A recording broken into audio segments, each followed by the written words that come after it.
Hey there, MrQuora here. Welcome to another episode of Did You Always Wanted to Know? In today's video we will get to know how big tech companies like Google and Facebook set salaries for software engineers. Sounds interesting, isn't it? So why don't you go ahead and smash that like button, to encourage me to keep bringing such interesting videos for you. By the way, if you are new to this channel, please click that subscribe button, and do not forget to also click that bell icon as well, to get notifications of all our upcoming videos. Oh, by the way, if you subscribe to this channel and write subscribed in the comments below, I will give you a shout out in one of my next videos. Now it is time to get started then.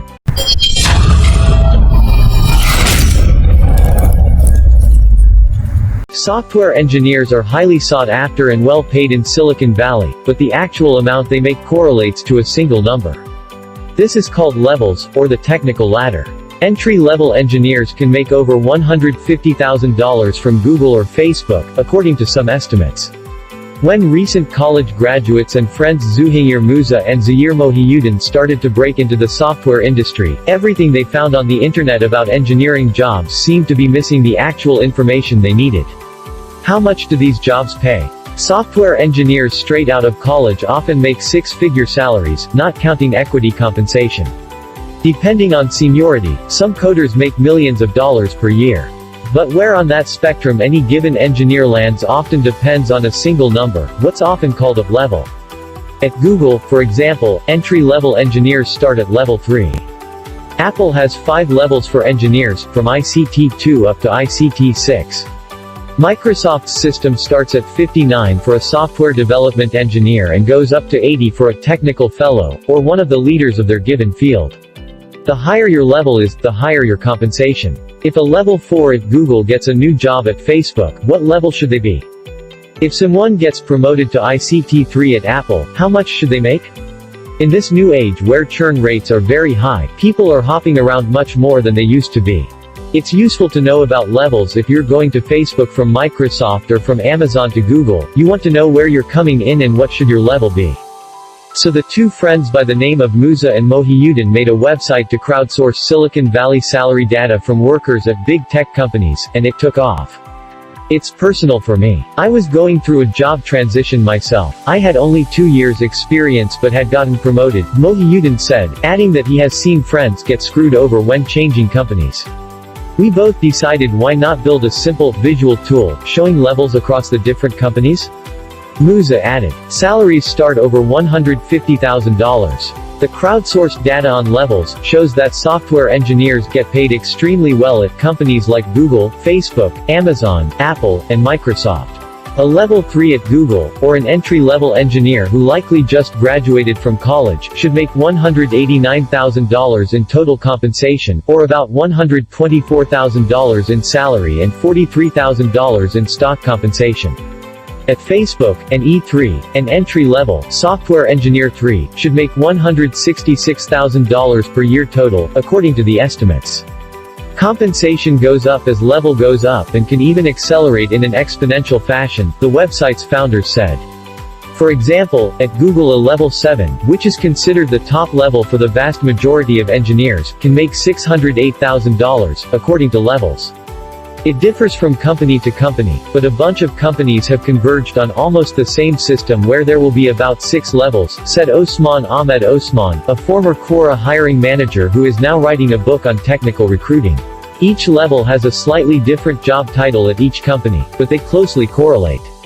Google and Facebook are examples of companies where things are pretty similar, he continued.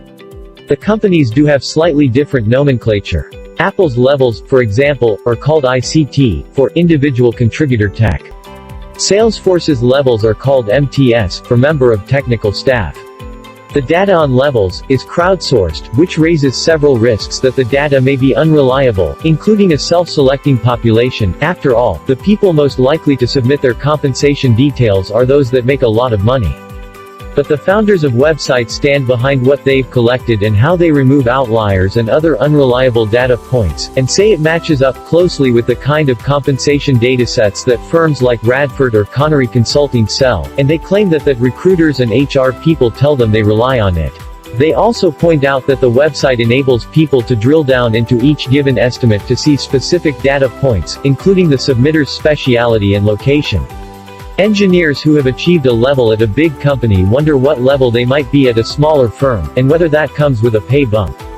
Most companies will have compensation bands that basically specify that if you're level 3 then your salary range has this low end and this is the high end. But companies aren't always transparent about what the range is for any given position, which makes negotiating for more money even harder, which is why Musa and Mohiuddin decided to crowdsource that information. You're probably making 6 figures if you're a software engineer, Musa said.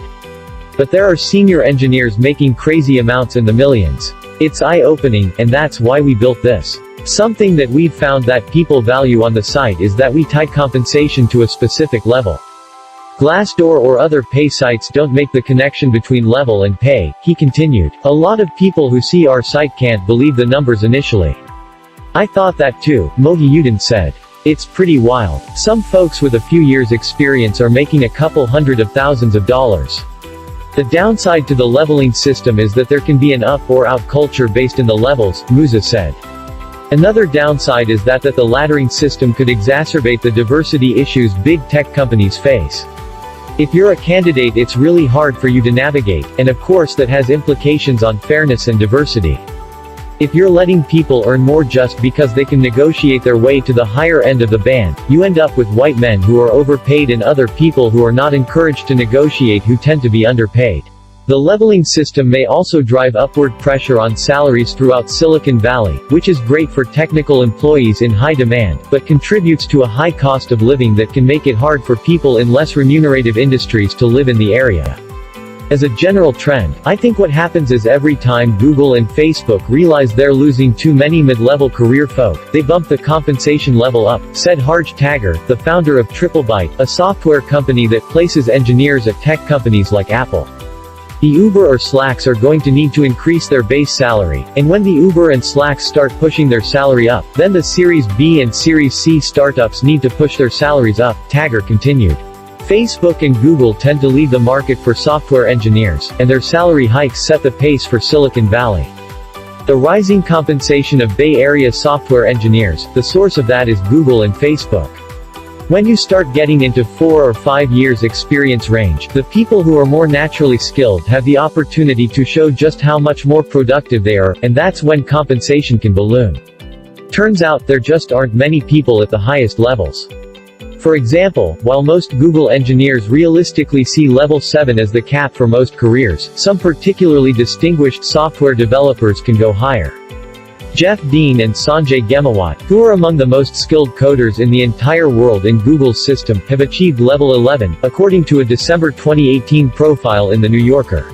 It's kind of pyramid-shaped that the higher you get up that ladder, the fewer people there are at that level. The majority of engineers fall between L3 and L5 if we're using the generic levels. At most companies, staff level is somewhat of a career level, and you can be at that level at the rest of your life. Although Silicon Valley companies often act as if they invented the technical ladder, it's actually been in place for over 70 years at various companies.